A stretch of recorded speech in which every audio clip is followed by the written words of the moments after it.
Welcome to the Business Bites Podcast, the podcast for busy entrepreneurs. Whether you're an online entrepreneur or seeking after brick and mortar success, this podcast brings you quick bites of content so you can learn and grow anywhere you are. Now here's your host, Rachel Brenke.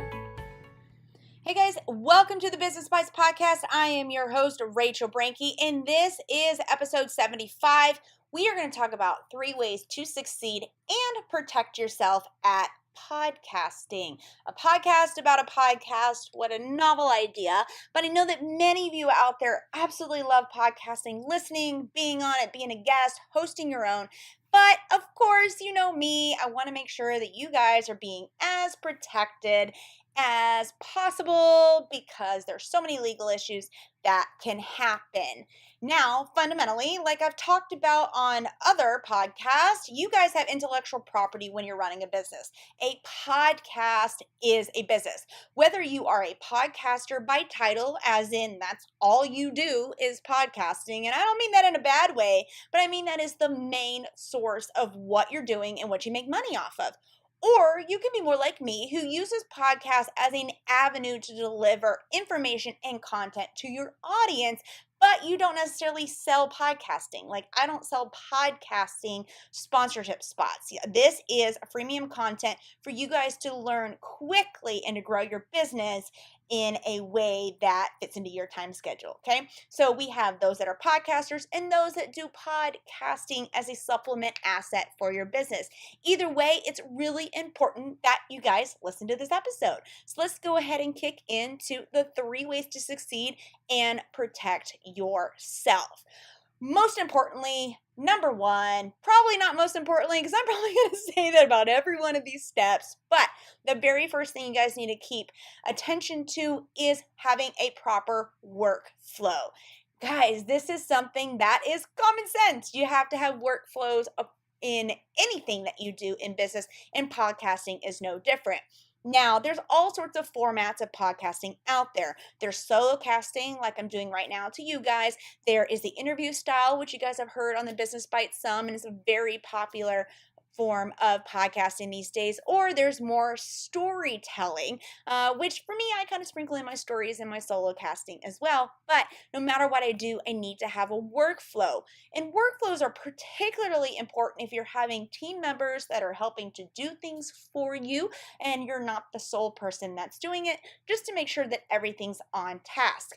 I do find that workflows and tracking it in a system is extremely important when you are doing interview style podcasting and you are receiving information from your potential guests and then getting them engaged and into the podcast and then getting information back out to them. You need to have a proper workflow. For us on our team, we utilize spreadsheet style. Now, we did start by using Excel spreadsheets. We have since moved to Smart Sheets, which is a more like automated, extremely robust Excel on steroids. I absolutely love it. We absolutely enjoy utilizing it. We may evolve as more technology changes, but for now, we absolutely enjoy it. We have a tracker that identifies from the workflow from upon inquiry, people inquiring either to a topic that they want to hear on the podcast or inquiring to be on the podcast. From there, I, as the host, get to confirm or deny that guest or the topic matter, and then it goes all the way through. Let's take, for example, that we're having a guest coming on. They're going to inquire or we're going to request for them to come on. We get them confirmed. They submit a inquiry form, which gives us some really important information to know whether that they meet our Ava the Avatar. If you guys don't know what that means, head over to episode 12, rachelbrenke.com/EPI12, the magic of a client avatar, and that will walk you through the entire exercise for identifying that. But from there, we confirm them and we get them signed into guest agreement, which we'll talk about because that's going to be one of the top 3 tips here. For there, they sign the agreement, they get scheduled, we create a list of questions, they get on the calendar, and we have a whole workflow with that within a smart sheet that has checkoffs. It also tags who is responsible for what task, etc. We all can see this live sheet at one time so that we know what each person is doing, where we're at in the process.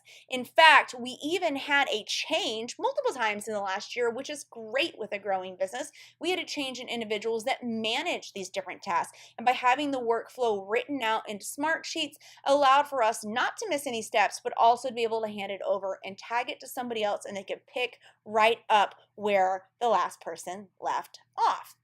Second tip for success in that is going to make sure that your email templates, because you don't want to be reinventing the wheel all the time, your email templates and your automated forms, that we're going to put those together as one tip.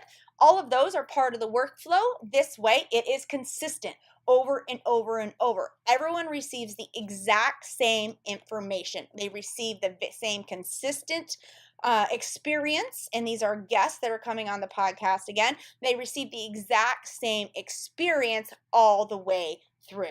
This is from the inquiry form that we talked about, where they put their information, who they are, what they can give to the podcast, what the benefit's going to be, to who their audience avatar is, whoever they recommend maybe to come on, and how they plan to promote the podcast as well. We then get them into having they sign their agreement, and then we walk through. We also send an email template that has a link to a Gravity form, which is a WordPress plugin. They can upload all of their assets. What I mean by assets is they can give me their bio, their headshot, their social media links, their any other like freemium links, any promos. All that information goes right into this form so that they don't have to be hand jamming it in an email. It's automatically done through our website.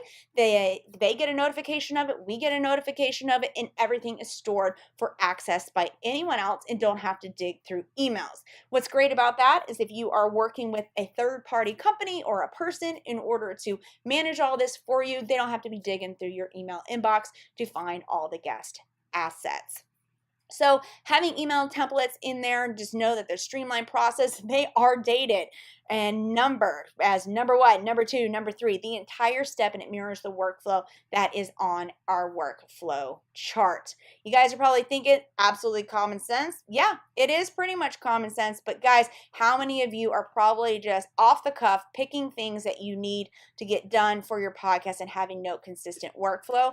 I highly, strongly suggest that you sit down and write out the steps and the information and guide your guest along the way. We use the sandwich method in our email templates. We've got some niceties at the front because we are so excited for them to come on. We've got the meat of the content, anything, action items that they need to do, and then we close it with letting them know what the next steps are going to be, and that mirrors the entire workflow.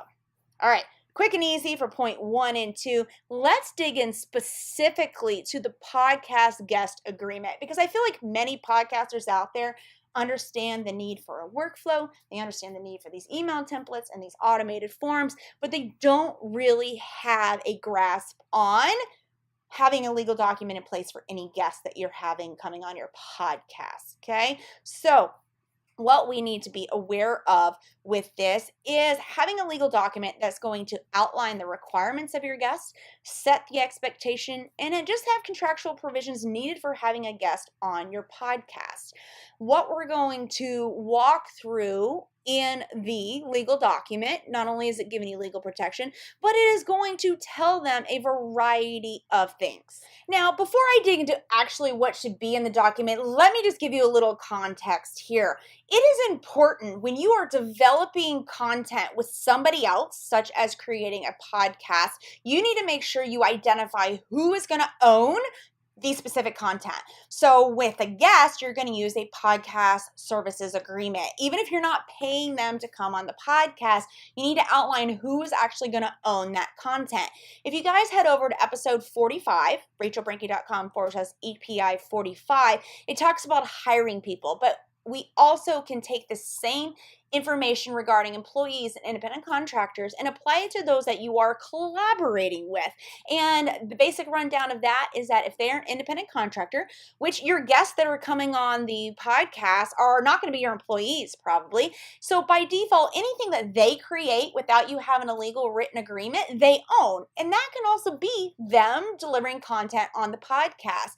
And in the inverse, if you're creating content, you want to make sure that you own, if you're going on to somebody else's podcast or doing a webinar with someone else, you want to identify who's going to own that specific content. Because one of the downfalls is you might have a guest, everything is great, you don't sign any documents, you keep promoting this one popular episode for a long time, then all of a sudden that guest gets upset and they want you to stop using that content. Well, you don't want to lose all that marketing steam and that audience, right? But you may have to if you don't have any written rights to continue using that podcast recording, even if it is on your podcast, if there were no legal documentation in play. So I'm going to run over the other things that you guys need to have in a podcast guest agreement, but that is really probably the most important aspect that we want to identify. On top of that, we want to talk about the services. The guest is going to present or talk for how long? What is that going to include? Maybe you're not doing just audio podcasting. Maybe you're doing like a video podcasting or webinar style. Keynote slides, etc. Want to make sure that identifies that they know they need to create that sort of stuff. Second, maybe you are compensating them. You identify if they're going to receive any sort of compensation, or maybe you guys are doing an exchange for I'll go on your podcast, you come on mine. Or maybe that you're going to exchange some sort of services. Now, getting into a little bit more specifics, who is going to promote this podcast? Is it the host or is it the guest? If you're going to put it on your guest to require them to do some promotion, then you need to put it into an expectations document, into a legal document for them to follow. Now you can identify how many times, the method, how many days that they should do it from the date of publication of the podcast. You can also put additional requirements for advertising in there, or you simply can put guest is not required to promote the event. Promotion by guest is encouraged. Now, maybe a guest is coming on your podcast but wants to know that you, the host, are going to commit to promoting in order for it to be even worth their time. Because maybe they're coming on a podcast to receive more audience members. They're not getting compensation. Well, they don't want to spend their time preparing and recording only for you not to actually promote the podcast. You can, as the host, write in there how often you're going to promote it, or not put any obligation in there at all. Your guest may not care. However, promotion by host is more than just what you're going to do. It's making sure you get the right permissions from your guests in order to publicize this individual and utilize of their content, including like approved biographical data, and that is used and distributed in promotion of the podcast. You might want to identify if there's going to be any sponsors that are going to be on the podcast episode and whether the guest can receive sponsorship support by external vendors. What does that look like? Maybe this guest is coming on your podcast and all of a sudden they are dropping into the episode that such and such company this, such and such company that, and that guest is receiving sponsorship. Well, guys, that may also have some legal requirements on you. So you need to identify in there whether or not there's going to be sponsors in play, especially if you, the host, haven't approved those sponsors or not received any compensation for it. You can outline things like guest conduct, whether or not you want to allow them to go explicit, non-explicit, how you want them to act on the podcast as well, all the way down through very specifically the copyright and intellectual property ownership and use of audio, text, and images provided or presented by the guest, who is going to own that, and who is going to receive a license. Typically in these contexts, the guest is going to retain the copyright of all of the audio, text, and images they provide, and the host will receive a license to use the content in accordance with promoting and use of the podcast, which is super common. Other things that we can put in there as well in the guest appearance agreement, a lot of legal miscellany that just helps to support the legal relationship, and if there's any issues that come down the line later on, just keep in mind that it's really important for you guys to have this document. And if you just put it into your workflow, email template, they submit an inquiry, it gets approved, you send back the guest agreement, they sign the guest agreement, then it just is a seamless thing. Like I said, I use Gravity Forms as a WordPress plugin. There's other contract signing ways you can do that online. I just love the way that it can redirect and send them to another form or to a confirmation page and give the guest more data and information without it necessarily requiring a team member or myself to do it. So 3 main tips to make sure you have a right workflow, you have the email templates and the automated forms, and also the guest contributor or the podcast guest agreement. Now, just a little bonus for you guys, please keep in mind that anybody that works and touches on the podcast, whether they are a W-2 employee or independent contractor, still falls under a lot of what I talked about before and with episode 45.